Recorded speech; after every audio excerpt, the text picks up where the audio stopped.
प्रदेश नम्बर 1 तर्फ जोडिन चाहन्छौँ। प्रदेश नम्बर 1 मा पनि आगामी आर्थिक वर्षको लागि बजेट सार्वजनिक भइरहेको छ।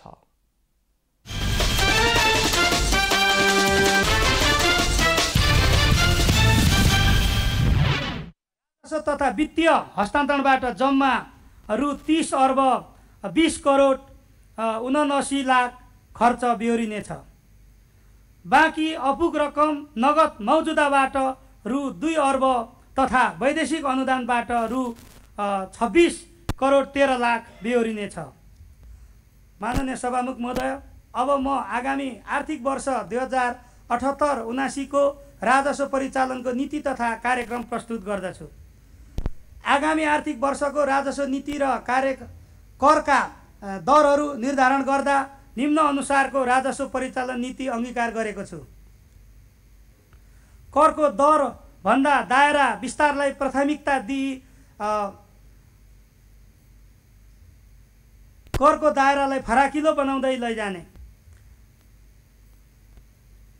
राजस्व सङ्कलनका लागि आवश्यक जनशक्तिको क्षमता विकासमा जोड दिने, राजस्व चुहाटका क्षेत्र पहिचान गरी चुहाट नियन्त्रण गर्ने, कर सङ्कलन तथा प्रतिवेदन प्रणालीलाई सूचना प्रविधि व्यवस्थापन प्रणालीमा आबद्ध गर्ने, करदाताले तिर्नुपर्ने र तिरेको करको जानकारी दिने पद्धतिको अवलम्बन गर्ने, कर प्रणालीमा प्रक्रियागत सरलीकरण गर्नका लागि सुधारमा जोड दिने, करदाता शिक्षा कार्यक्रमलाई निरन्तर रूपमा सञ्चालन गर्ने, प्रदेश सरकारको मुख्य स्रोतको रूपमा रहेका प्राकृतिक स्रोतबाट प्राप्त हुने आय र घर जग्गा रजिस्ट्रेसन शुल्क, कृषि आयमा कर, वन तथा काठ दाउराबाट प्राप्त हुन सक्ने आय, पैतृक सम्पत्ति हस्तान्तरण शुल्क लगायत चाहिँ प्रदेशको आन्तरिक राजस्व अभिवृद्धि गर्न विज्ञ सहितको कार्यदलबाट सुझाव सहितको प्रतिवेदन लिइनेछ।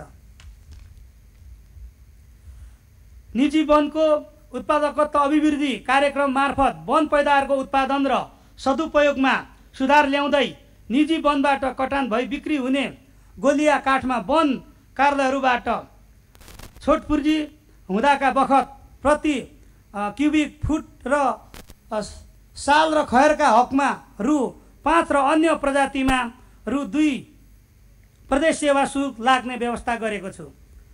यसै गरी प्रदेशभित्रको सबै खाले राष्ट्रिय वनको वन पैदावार स्वीकृत कार्ययोजना बमोजिम उपभोक्ताको आन्तरिक खपत बाहेक अन्यत्र बिक्री गर्दा साल र खयर जातमा प्रति क्युफिट रु 5 र अन्य प्रजातिको हकमा प्रति क्युबिक फिट रु 2 प्रदेश सेवा शुल्कको रूपमा छोटपुर्जी जारी गर्दा वन कार्यालयहरूले लिने व्यवस्था मिलाएको छु। प्रदेश वन ऐन र नियमावली बमोजिम दरियावर्ती काठ सङ्कलन गर्न बिक्री वितरण गरी प्राप्त हुने आम्दानी प्रदेश कोषमा आम्दानी बाँध्ने व्यवस्था गरेको छु। वन क्षेत्र प्राकृतिक सौन्दर्यले भरिएका तथा आकर्षण सार्वजनिक तथा सरकारी जग्गामा रहेका अनाधिकृत होर्डिङ बोर्ड तथा विज्ञापनजन्य सामग्रीहरू विस्थापन गरी प्रदेश सरकारले आफै त्यस्ता सामग्रीहरू तयार गरी प्रतिस्पर्धामूलक ढङ्गले उपयोग गर्ने व्यवस्था मिलाई प्रदेश सरकारको आम्दानी अभिवृद्धि गरिनेछ। राजस्व सङ्कलनलाई थप पारदर्शी तथा प्रभावकारी बनाउन राजस्व चुहाट नियन्त्रण सम्बन्धी नीति तथा कानुन तर्जुमा गरी राजस्व सङ्कलनमा सूचना प्रविधिको प्रयोग बढाइनेछ। व्यवसायीले विद्युतीय माध्यमबाट कर तिर्न सक्ने व्यवस्था मिलाइनेछ। आर्थिक वर्ष 2078-79 को राजस्वको कर तथा गैर करका स्रोत, दर, प्रशासन तथा व्यवस्थापन आर्थिक विधेयक 2078 मा व्यवस्था भए बमोजिम हुनेछ। विनियोजन विधेयक 2078 र आर्थिक विधेयक 2078 का यसै सम्मानित सभामा प्रस्तुत गरेको छु। यसै गरी व्यय अनुमानको विवरण र मध्यकालीन खर्च संरचनाको सारांश समेत प्रस्तुत गरेको छु। यो तयार भइसकेको छ।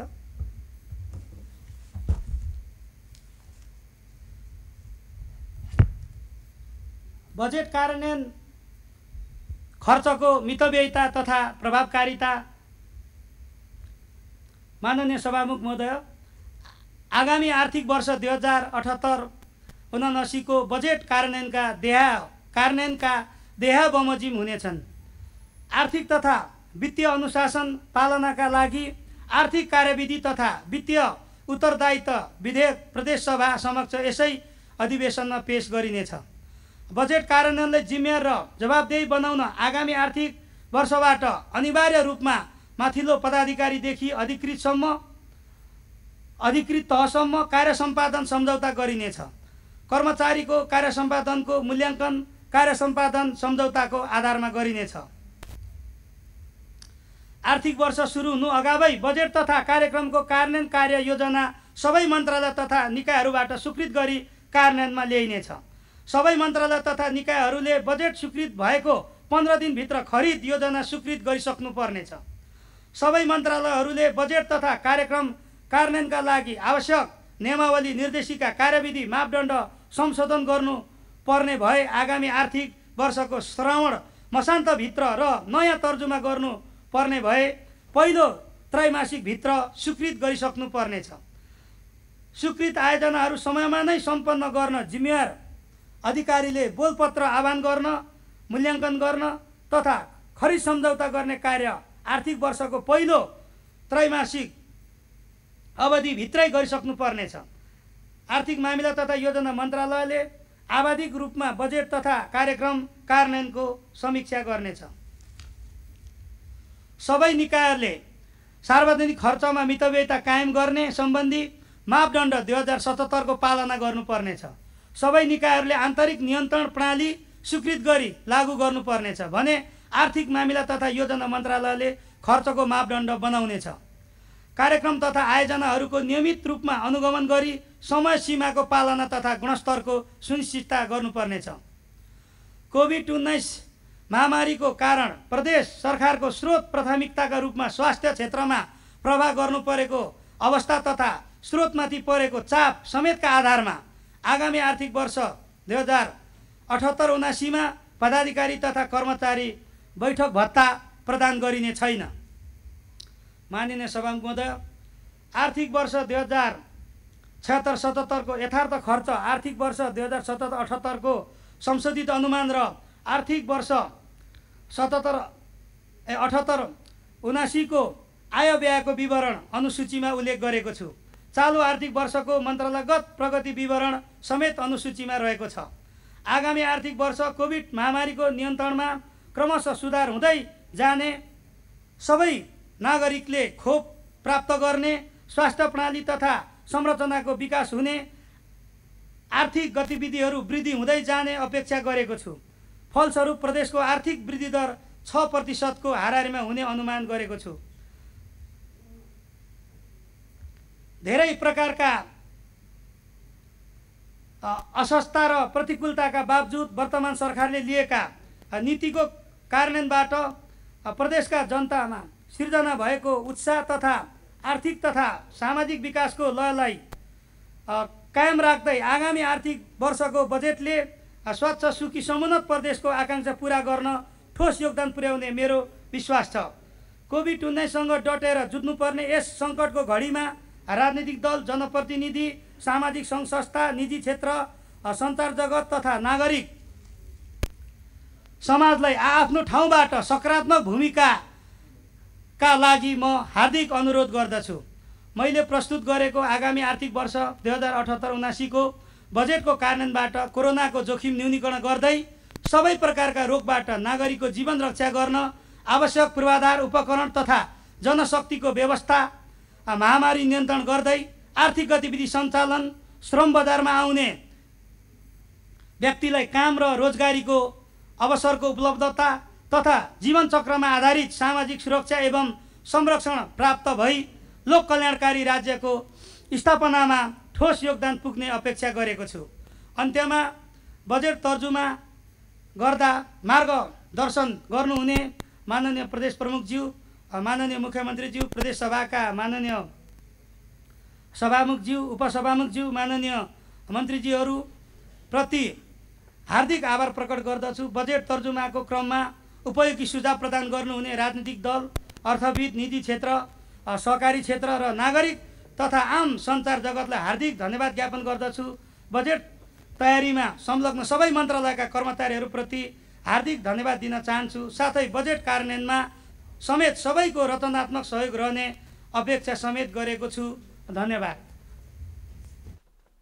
हामी प्रदेश नम्बर 1 बाट प्रत्यक्ष प्रसारणका क्रममा थियौँ। प्रदेश नम्बर 1 को सरकारले आगामी आर्थिक वर्षमा 6% को आर्थिक वृद्धि हासिल गर्ने लक्ष्य राखेको छ। त्यसैगरी आगामी आर्थिक वर्षमा कर्मचारीसँग कार्य सम्पादन सम्झौता गरिने उल्लेख गरिएको छ। साथै कर्मचारी र पदाधिकारीले आगामी आर्थिक वर्षमा बैठक बापतको भत्ता प्राप्त गर्ने छैनन्। त्यसैगरी सबै मन्त्रालय तथा निकायले बजेट स्वीकृत भएको 15 दिनभित्र खरिद योजना सम्पन्न गरिसक्नुपर्नेछ।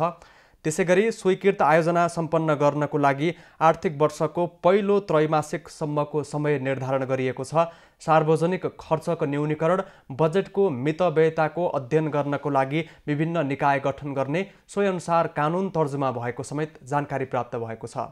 अब हामी बागमती प्रदेशको आगामी आर्थिक वर्षको बजेटतर्फ जोडिने तयारी गरिरहेका छौँ। विभिन्न प्रदेशले आर्थिक वर्षको बजेटको तयारी गरेर यति बेला प्रस्तुत गरिरहेको अवस्था छ। विभिन्न प्रदेशले आफ्नो आफ्नै किसिमको आर्थिक वृद्धि दरको प्रक्षेपण गरिरहेका छन्। योजना प्राथमिकता पनि विभिन्न प्रदेशका भौगोलिक संरचना, जनचाहना, त्यहाँको अवस्था र पर्यटन प्रवर्धनसँग जोड्नको लागि गर्न सकिने प्रयास लगायतका विषयमा केन्द्रित भइरहेको छ। कोरोना संक्रमण पछिको अवस्था, न्यूनीकरणको लागि गर्न सकिने प्रयास, शिक्षामा गर्न सकिने स्तर उन्नति, अस्पतालमा हुनुपर्ने स्तर वृद्धि, त्यसैगरी खानेपानी, नागरिकहरूको सडकको समस्या, नदी व्यवस्थापन लगायतका विषयमा पनि बजेट केन्द्रित भइरहेको जानकारी आइरहेको छ।